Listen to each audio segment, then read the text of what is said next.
What up, you guys? Today we're going to be talking about one of my favorite lenses ever, which is the Sigma 35mm f1.4.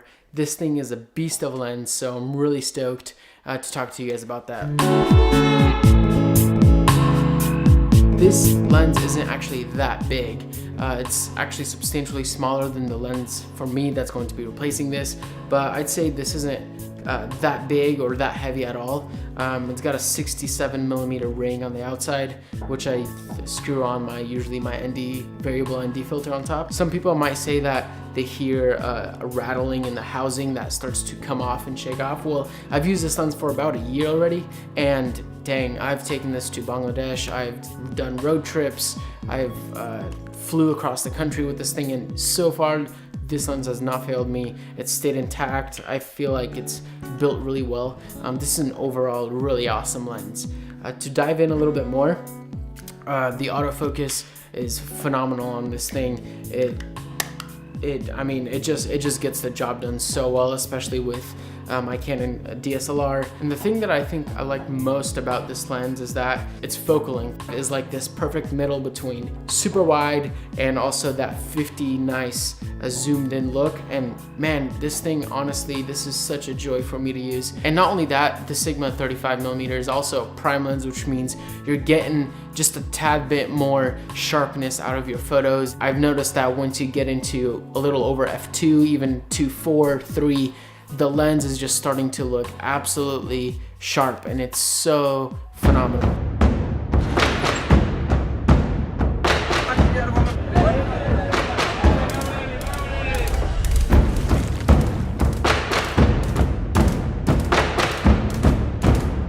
That being said, the lens that I'm going to be replacing it with is the Sigma 24 to 35mm zoom lens. It's an f2. It is a phenomenal lens. I mean, the one thing that I don't like about it is that it's massive. To be honest, it's probably twice as big as the 35mm, which is right now on my camera. It's definitely substantially heavier, and which, you know, might be a deal breaker for somebody who wants to travel light. But what I really do love about this is that either way on my Sigma 35, I'm usually not going down under f2. Occasionally I will if I need some more light. For a zoom lens, that is pretty darn fast, and I love that I can still have that f2 and even go down to the 24mm focal length. And that's also the other reason why I'm getting it, is because I've realized that I'm trying to get more into vlogging, and some of my friends who have the extra 16 to 35 or that extra focal length down under 35 just looks sometimes so good when you're shooting landscape, or you're shooting maybe some architecture or some buildings or whatever it is. Sometimes you just want that kind of wide angle feel, and that's exactly why I got it. And you know, as ridiculous as it sounds, okay, like it's only just 11mm more, could it really play that big of a deal? And it actually does. Maybe if you're wondering, hey, does it have massive distortion or vignetting? And that's the distortion part is not something that I'm quite worried about, but I have noticed like a bit more vignetting than my 35, which is really unfortunate. Especially shooting at 24, and for photos that's not bad. You throw it in Lightroom, you know, just change up some lens distortion options, and the vignetting is gone. For video, it's a little bit more difficult. You kind of have to use a mask or maybe even crop in if you need to. But yeah, that's probably the only downside, is that this thing vignettes so much more than my 35mm prime.